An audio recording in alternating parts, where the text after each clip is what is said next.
Welcome into another episode of Locked On Phillies. Not only do the Phils lose again, but Max Kepler makes some comments to the media that he's frustrated about his amount of playing time.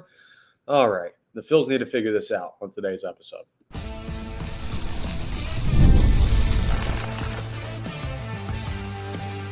You are Locked On Phillies, your daily Philadelphia Phillies podcast. Part of the Locked On Podcast Network, your team every day. Yes, this is Locked On Phillies. I'm your host, Connor Thomas. Thank you so much for joining us today. We come to you live as part of the Locked On Podcast Network. Maybe not live. You could be watching this recorded. I don't know why I said live there. We're part of the Locked On Podcast Network, your team every day. You may know me from some of my other work in the sports talk space. I've been on air over at 97.5 The Fanatic, doing sports talk radio here for over 5 years. I've been a credentialed Philadelphia Phillies media member for 4 seasons, and this is now my 4th year as the host of Locked On Phillies. Please make sure you're rating and reviewing if you're listening to this in podcast form. You can get us wherever you get your podcast. If you're checking us out on YouTube, hit that subscribe button on Locked On Phillies on the YouTube channel. It helps you get notifications when new episodes are posted. It's free and it's easy, so there's literally no reason not to do it, and it really helps us out here on Locked On Phillies. So I appreciate everyone who's done that stuff and everyone who's going to do that stuff. Today's episode is brought to you by Game Time. Download the Game Time app. Create an account and use code LOCKEDONMLB and you'll get $20 off your first purchase. Check in with our friends at Game Time. I'm recording this on Friday. You're probably listening to this either on Friday or the weekend. So, hey, there's a lot of stuff going on. Use Game Time to get your tickets to whatever you want to go to. The Phillies, man. Where do we even start? All right. So they lose 2-1 yesterday in Houston. They did score after a 26-inning scoreless drought. We're going to talk about the end to the Houston series in the second segment. And kind of like, is there anything you can take away? Do you just say, hey, starting pitching? We'll get into that. We'll also preview the series starting tonight in Atlanta against the Braves. You got to do something down there. You can't have an 0-6 road trip, so go win something. Maybe it's just like dueling sweeps. You never know. You can still come off this road trip 500 feasibly, but we'll talk about that. But all of this takes a back seat because earlier this morning, news came out via reporting by Matt Gelb of The Athletic, who covers the Philadelphia Phillies, that Max Kepler is apparently frustrated with his playing time. Not good ever when you have a frustrated player voicing concerns to the media. Even worse when it's a player that isn't playing well. But does Max Kepler have a point? Let's break this down. So we know that Max Kepler was brought in here to be the starting left fielder for the Philadelphia Phillies. And that's kind of what he mentions in his comments. It was like, yo, they told me I was going to be the starter. And I've been getting sat recently. They didn't say starter against righties. No, they said starter. And I'm a little ticked off because I want to play baseball. And maybe if I played more consistently, I would be putting up better numbers. Well, he isn't playing majorly inconsistently. He's played in over 60 games. We just hit the halfway point. By the way, Monday would probably be a better time to do the halfway show. There's just too much stuff going on right now with the Phillies and these Kepler comments and the Houston series to do the like, oh, let's look back on the first half. Like, no, we got more pressing issues. So maybe we'll do that Monday in addition to reaction to the Braves series. But anyway, so he's upset he hasn't been playing as much. Now, fans, when this news came out, because I was on the air on the morning show when this was first reported by Matt Gelb, and we got a lot of immediate reaction, and basically the prevailing sentiment was, this guy stinks. What is he talking for? How dare he go to the media? Nick Castellanos says something in the dugout, and he gets sat. This Kepler gets sat tonight. Blah, blah, blah, blah, all this stuff. I don't mean to go blah, blah, blah, because they're valid criticisms, right? They are. But they're one half of an argument that we don't have all the information to, right? It's very easy to jump on the player and be like, you stink, shut your mouth, stop talking to the media about your playing time. If you played better, you wouldn't be sitting. That's on you. Now, what I want to do is I want to show you Max Kepler's side of it. You get brought in here, they tell you you're going to be an everyday left fielder, right? You're going to start out there, you're our guy. And look at the guys that have played over him in left field. Weston Wilson, kind of this fringe major league guy that's had moments when he's been up, but has never truly stuck at the major league level. Otto Kemp, not even a left fielder. they've changed his position to make him fit there because they feel so strongly about having another option, a right-handed option, because Kepler has not been good against lefties, right? And hasn't been really in his career. So this should not be a major surprise. But Otto Kemp, guy that is making his debut this year at the major league level, that is an infielder that you're forcing to play left field because that's the spot where he might get the most opportunity because, again, you're sitting Kepler, right? Edmundo Sosa has been out there for a game, maybe two. That dude is an infielder. They're trying to convert him to outfield to play. And so, wait, a fringe minor leaguer that doesn't even play my position, and then a converted utility infielder. That's who's starting over me if I'm Max Kepler. I can understand that. Now, those guys may be better options than Max Kepler at points and against certain pitchers. So I'm not saying like Kepler should have. The number one issue with this, Kepler went to the press, right? He went to the media. This comes out. Now it's all conversation around the team. You got to keep this in-house. But does Max Kepler have a point to be annoyed for what he's getting paid, what his role on this team was supposed to be, and how he's being used right now? I think he does. Now, this happens all the time, right? You bring in a guy to do something. They don't get the job done. You make a change. Not all of those players go to the media and say, hey, I'm not playing enough. Whit Merrifield didn't do it last year. You didn't see that from him. I mean, and Whit Merrifield was worse. There's another side to this. It's proper communication. And here's where the red flags pop up most for the Max Kepler thing. Like, I don't care if he plays tonight. I actually want him to play because I think the Phillies need offense. I know the Phillies need offense, and you got a righty on the mound in Bryce Elder down in Atlanta. We'll talk about that later. But I would play Kepler tonight, even though Castellanos was sat for comments in the Marlins series just like a week and a half ago. But the bigger problem, right, than Max Kepler upset he's not playing. Because I'd expect every major league athlete, every player that plays professional baseball, if they don't play, I'd expect them to be upset. Unless you're like Anthony Rendon, who has no interest in playing baseball and just cashing a check out in LA for the Angels. Like, I expect people to be annoyed when they're not on the field. They're athletes, they want to play. Cool. No issue, right? I'd expect guys that are not performing and not getting the job done, like Max Kepler has not gotten the job done this year. I'd expect them to be a little upset and look at ways that they think, okay, well, maybe this would get me going, and maybe playing every day he feels would do that for him. So I have no issue with any of that, really. Like, these are minor, I'll call them aesthetic problems. Like, I'm not sure if you saw what happened with the Mets. Griffin Canning, who you just saw pitch over the weekend? What's that? Yeah, over the weekend. You just saw Griffin Canning throw for them. Achilles injury, probably done for the year. Like, that's what a real problem is. And that sucks for the Mets, and you feel for Canning, and their rotation is really, really, really hurt right now. As much as I don't like the Mets, you don't want to see guys go down like that, right? But that's what a real problem looks like. Max Kepler being annoyed that he's not playing is, you can smooth that over. But the problem is the Phillies never really let it get to this point. Think about the history of Rob Thompson. How many upset, discontent players have we seen? Well, you had Taijuan Walker in the 2023 postseason where he was like, I wish I would have thrown more. I felt like I should have thrown more. Real quick, nip that in the bud. Walker's been fine ever since, right? Outside of that, who's ever had an issue that has come out about Rob Thompson? Nick Castellanos earlier this year, like just a couple weeks ago or a week and a half ago, and now Max Kepler right off the rip, right? We don't hear any of this stuff from the Phillies clubhouse because they do a really good job of either keeping things internal or communicating with their players what exactly needs to happen. So I don't know. This is chicken or the egg to me. Is it Max Kepler was misled by the Phillies and they did not really tell him, hey, actually, we're going to start platooning you a little bit. That's the plan. We need you to be okay with this, so we're going to have a conversation. Or is it they did, and Max Kepler's just ticked off because he sees himself as a starter? Like, either way, there's an issue. But the way to avoid all of this is have the proper conversations. And the Phillies have been really good at that, right?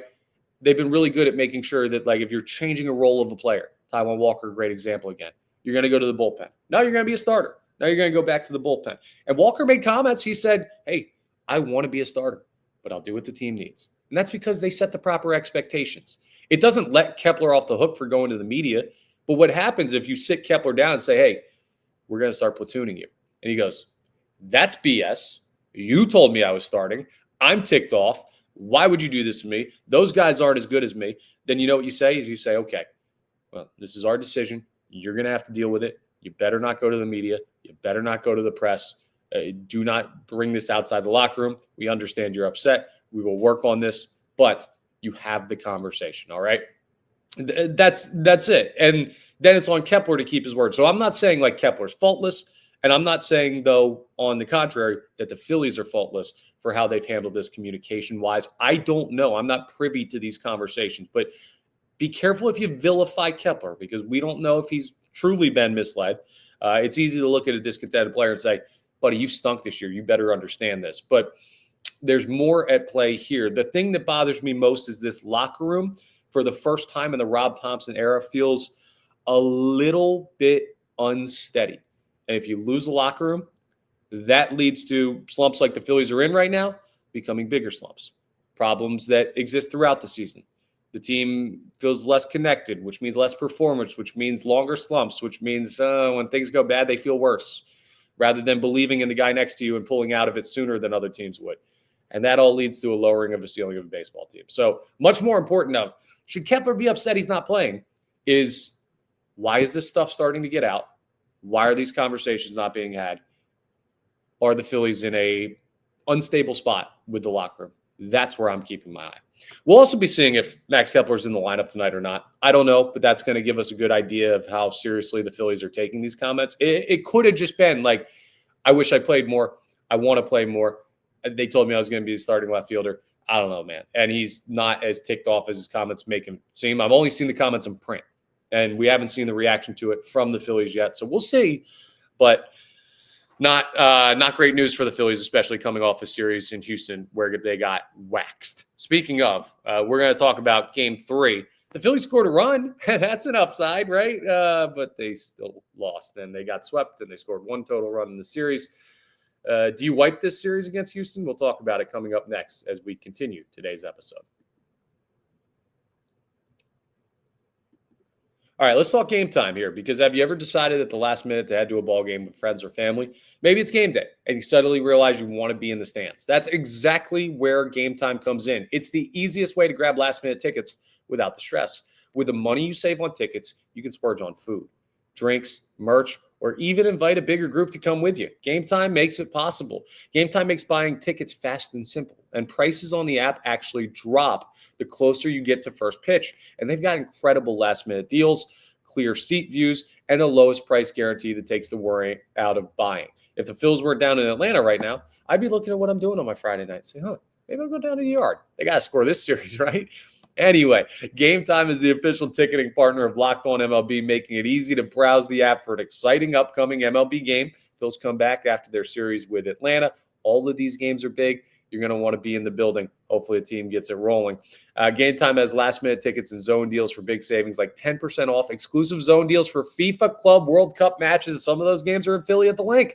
Seat views right in the app before you buy, so you know exactly where you'll be. So take the guesswork out of buying tickets with Game Time. Download the Game Time app, create an account, and use code LOCKEDONMLB, and you'll get $20 off your first purchase. Terms apply. Again, create an account and redeem code LOCKEDONMLB for $20 off. Download the Game Time app today. Last-minute tickets, lowest price, guaranteed, with our friends over at Game Time. So the Phils got beat again. And they got dominated by Hunter Brown, and they did score a run at least. Like, this Houston series was terrible. But just one more time, I'm just going to read you the numbers, all right? And then we're going to open up the trash can, throw it in there, take out the trash bag, throw it down the trash chute, call the garbage company, tell them to come, take the dumpster, incinerate it. That's what you're doing with this series. Get all the way rid of it. But the Phils lost 2-1 yesterday. They did score a run. They lost 2-0 on Wednesday. They lost 1-0 on Tuesday. The one run that they scored was in the 8th inning yesterday. So they went 26 scoreless innings from the end of the Mets series, the 8th inning of the Mets series final game, to yesterday, the 8th inning. Flat out miserable offensive effort from the Philadelphia Phillies out there in Houston. I heard some people questioning the effort. I think that's not unfair. I'm not going to go there. If you personally want to go there and say, like, they didn't seem like they were putting enough effort into their at-bats in Houston, you can. I won't crush you and say that's an insane take. I'm not ready to go there myself. But whatever the case may be, severely lacking offensively for the Philadelphia Phillies in Houston. And when you have a series like that, and you face some good pitching, right? And you got some good pitching. That's what makes this question tough. Do you just wipe it all away? Do you just say, hey, forget that Houston series even happened? Like, what? What do you mean we played the Astros? No, we didn't. That never happened. We just took care of the Mets 2-3. You had the last 4 days off. Let's go into Atlanta like we haven't played baseball, right? Because, well, if you're a position player for the Phillies, offensively, you haven't really played baseball. The problem with that, though, is I do think there are lessons in this Astros series. Not offensive lessons, no. No, delete the tape. You don't want anybody to see that. But you think about it this way, right? You might say this is positive. No, this is reality. The Phillies lost 1-0, 2-0, 2-1. Two of those games were one-run games. One of those, obviously, a two-run game. And the pitching was dominant. All low scoring. The bullpen was okay. They were solid. I know Ryan Kirkland gave up a run yesterday. It was his first in 19 appearances. I'm not crushing him. Matt Strahm gave up a run on Wednesday. I'm not crushing him. It is what it is. You keep the Houston Astros to those scores. You need to win that series. You need to win those ball games. But how far away were the Phillies from this being a completely different result? I know we're playing the what-if game, but a swing here on Tuesday, they win that game 2-1. A swing there on Wednesday, they win that game 3-2. A swing here yesterday, they win that game 3-2, right? Like they were really, you could argue they were 3 at-bats away because they had those opportunities in those games. They were 3 at-bats away from sweeping the Astros. So you kept it close, right? And there's no participation trophy. There's no, nice consolation prize for keeping it close at the major league level. You got to win ball games. But the pitching was amazing. Hats off to Ranger Suarez, Zach Wheeler, Christopher Sanchez. I'll literally take my hat off right now, even though my hair's a mess. If you just saw that on YouTube, I'm sorry. Trigger warning. It probably looks like a dead squirrel. I'm wearing the Flyers official draft cap, by the way. So if you want to check out Locked On Flyers, Locked On NHL, the NHL draft tonight, just a little plug there. You're going to see true hockey players put this hat on for the Flyers tonight. I just got one because, I don't know. I guess I look the part with this dumb haircut I've got right now. But no, shout out the Flyers. Shout out our draft coverage on the Locked On NHL channel. But back to the Phillies. Anyway, the thing that you think about is this, right? You got great pitching from those 3 guys, and the bullpen wasn't bad.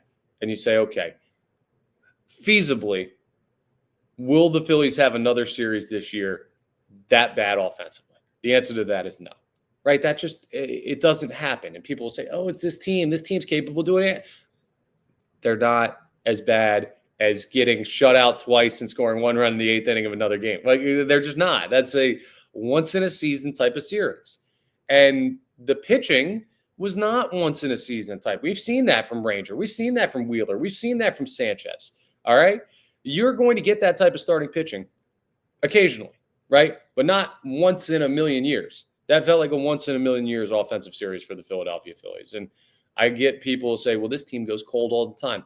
They don't go that cold. Think about it. If the Phillies scored 2 runs, 3 runs, 3 runs, that would still be a cold stretch. I'm just going to go back for fun.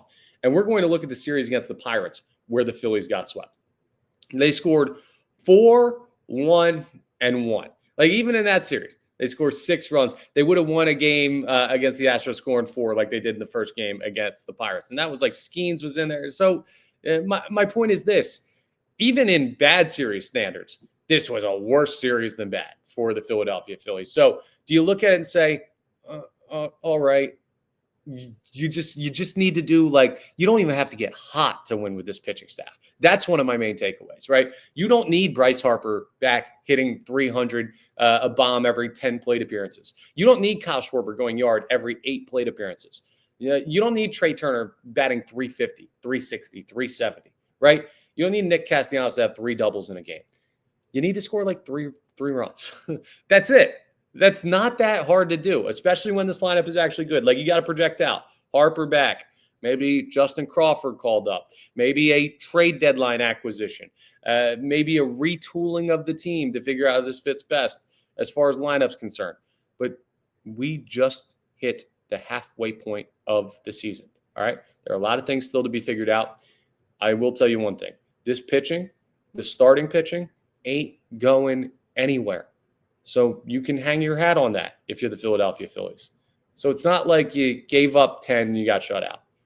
At least that's why I don't want to wipe the whole Houston series, because as much as it is this mind-numbingly bad performance at the plate, it's also this, could you imagine? What if you get that type of pitching in the postseason, right? And it's not that big of a what if. There's a better chance. I will tell you this right now. I swear I believe it. This is not just me being positive on the Phillies. This is logic to me. And if you're not seeing this, you're letting the emotion of being a fan of this team get in your way. But this is logic. There is a much better chance that the Phillies get the type of pitching they do in that series against the Astros in the postseason than they get that type of offense. I'm telling you right now. Now, will it be, when I say that type of offense, I'm talking 0 runs, 1 run. Shut out for 26 straight innings, right? That is as bottom of the barrel as it gets. They may be cold at points. We've seen that before, but when they go cold in the postseason, it's 2 runs, 4 runs, 3 runs, and you can't. You're losing like 5-4. You're losing 6-3 or stuff like that. So I'm not saying they're going to be the perfect offensive team just in a snap when the postseason rolls around, but I'm saying there's a much better chance you get that pitching than that offense, especially with the potential changes that are coming in the next couple months of the season before we actually get to October. And maybe there's a silver lining there to take away of like, well, at least our starting pitching diced. Maybe that's enough if our offense even barely carries the weight, which with guys coming back or guys being added, they should. That's how I'm going to choose to look at the Houston series. And then, again, the offensive side of it, and don't ever ask me about it again. This never happened. I don't know what are the dates right now. It's June, right? I don't even know what month it is. From June 24th to the 26th, 2025, I have no idea. It's wiped from my memory. I've just Men in Black clicked everything. We'll leave that one behind us. But here's the thing. That's easy to say now, doing the podcast, having a good time chatting with you guys, right?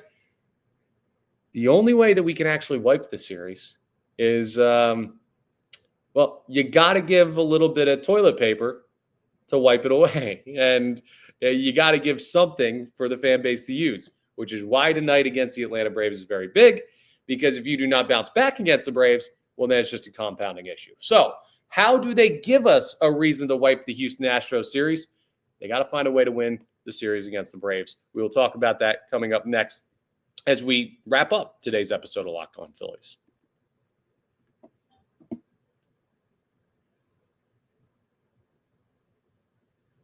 Let's take a look at the matchups with the Braves down in Atlanta, and the Atlanta Braves are kind of rolling recently, okay? And now they lost 2 of 4 to the Mets. They just played a 4-game series against the Mets, so no off day for the Braves yet this week. Good sign for the bullpen. The last time they had an off day was, 2 Mondays ago. So the Braves are kind of on the back end of this stretch. They'll probably have an off day Monday. I don't see, because it flips over to July, what their schedule is. But I would assume, yes, they do have an off day on Monday. So they're at the tail end of this stretch here. They were home against the Mets. They were home against the Mets before. I was just scrolling back. They were on the road in Citi Field, so they're also traveling back. So tough spot for the Atlanta Braves to keep things rolling. Now, recently for them, they've been playing pretty darn good baseball by their standards. They're 6-4, and for a team that is struggling record-wise, that's a stretch where they feel like they're getting something going. They're 37-43, so they're starting to sniff a push to 500 a little bit. This is where you snuff that out if you're the Phillies. You don't want another team in the mix in the division. So this is big for just kind of keeping them well enough at bay that you can say they're not part of this race for the NL East. You don't want to give them any type of life. So that's part of the reason why you have to win the series. But also, like we were talking about, a bounce back opportunity from what happened in Houston. If you lose tonight, well, that Houston series becomes 4 games. If you lose tomorrow, that Houston series is now 5 games, and it just compounds. If you win tonight, it was 3 games. It's over, ball game, whatever. You can let it go much easier. You get my point with that. So it's big for momentum. We're talking about the big Mo there. The pitching matchups. Probably not going to favor the Phillies as much because you just saw 3 of their best arms throw in Houston. But remember, this is a pretty solid set rotation. It don't matter if you have your top 3 or your bottom 3 guys going. You're still going to be able to put good starts out there. Big opportunity for Mick Abel tonight. I like this for the kid. He's on the mound facing off against Bryce Elder. The Phillies are not favored tonight. They are the underdogs down in Atlanta. Even though Bryce Elder's numbers, 4.77 ERA in 66 innings pitched, he's given up 68 hits. He's only K'd 55. He's not a big strikeout guy. He's throwing from the right side, so the Phillies can get lefties in the lineup if they do indeed start Max Kepler. And, oh, by the way, lineup is out. Max Kepler is playing tonight, so turns out CT was right again. Who knew? Anyway, you can get the lefties in the lineup, which is the better version of this Phillies lineup. But why this is big for Mick Abel is he goes out, he gets shelled by the Mets. Couldn't keep the ball in the yard, right? It was his worst start of his professional career. Seems like the trend with him is when he faced the Cubs and lost, when he faced the Mets and lost. When he gets got, it's via the long ball. That's a problem because the Braves can hit the ball out of the yard, right? They got guys, Olsen, Acuna, Riley. You know that they can pound the baseball. So Mick Abel gets in a spot where the team's kind of looking at him saying, all right, kid, we need a stopper here. We've had good pitching. The last thing you want is for the offense to wake up and then score 5 or 6 tonight and it be the one game where you don't get pitching, because then it feels like you got nothing going. So you got to keep the pitching momentum going until the offense catches it. That is on Mick Abel tonight. I don't know. Tonight's one of those toss-up games where I don't really have a read on what Phillies team is rolling into Atlanta. I think they can win this game. I think they should win this game. But I'm talking about, will they win this game? I don't have a good vibe on that, and sometimes I've got a pretty good feel. But we'll see. Back to tonight's game in a second. The pitching matchup, though, because it's a weekend series, and I won't talk to you all until Monday. Jesus Luzardo goes against Spencer Schwellenbach tomorrow. That's a good pitching matchup on the mound, but another righty. I'll take Luzardo over Schwellenbach, even though Schwellenbach's had a nice year, and he's looked good against the Phillies in the opportunity that he had earlier this year. And then you've got Suarez Strider in Game 3. So you're getting some good arms there in the final 2 games of the series. Another reason why you got to go out and take advantage of Game 1 tonight. So this is the paramount game of the series, is the one tonight. But Ranger, screw it. You could throw Ranger against the all-star team and have him in a legit game against the best hitters in the National League. I'm still going to feel good about Ranger right now with the way he's throwing the baseball. So you could win those games, but the offense is really going to have to get going. 3 righties in this series. A little quirk, by the way, just real quick, from that Astros series.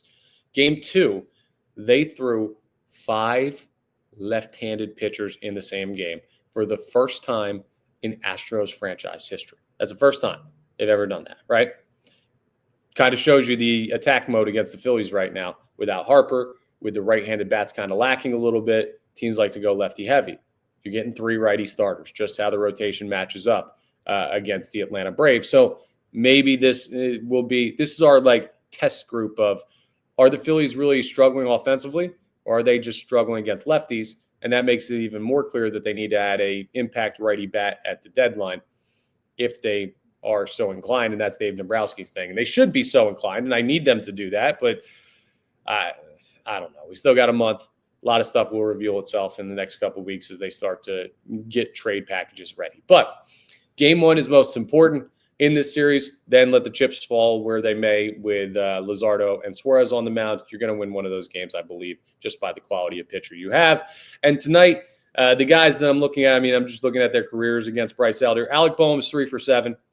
Bats .429 against him. Nick Castellanos 3 for 6. Brandon Marsh actually 3 for 4 against Elder. So, and Marsh back in the lineup, batting 9th, playing center. Those are the guys you want to keep an eye on. Boehm, Castellanos, Marsh. And you know what? If there's ever a guy, Schwarber's 0 for 6 with 2 Ks against him. If there's ever a guy to be like the emotional leader of this team when they're at a bad stretch, and it's not Bryce Harper, right? If Bryce Harper's out, it's Schwarber just tanking one, and he loves the hit in Atlanta. We've seen him hit some moonshots into the chop house down there at Truist. I like Schwarber going yard tonight.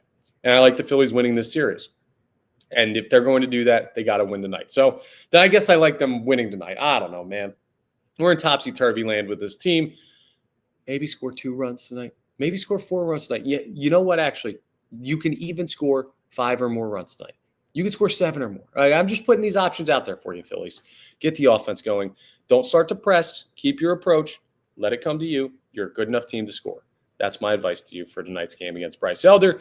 Hopefully, we're talking about a 1 series on Monday. We'll also do our halfway conversation on Monday, unless there's like some major stuff that happens on in this series, because we're halfway through the season now. Congrats, folks. You made it.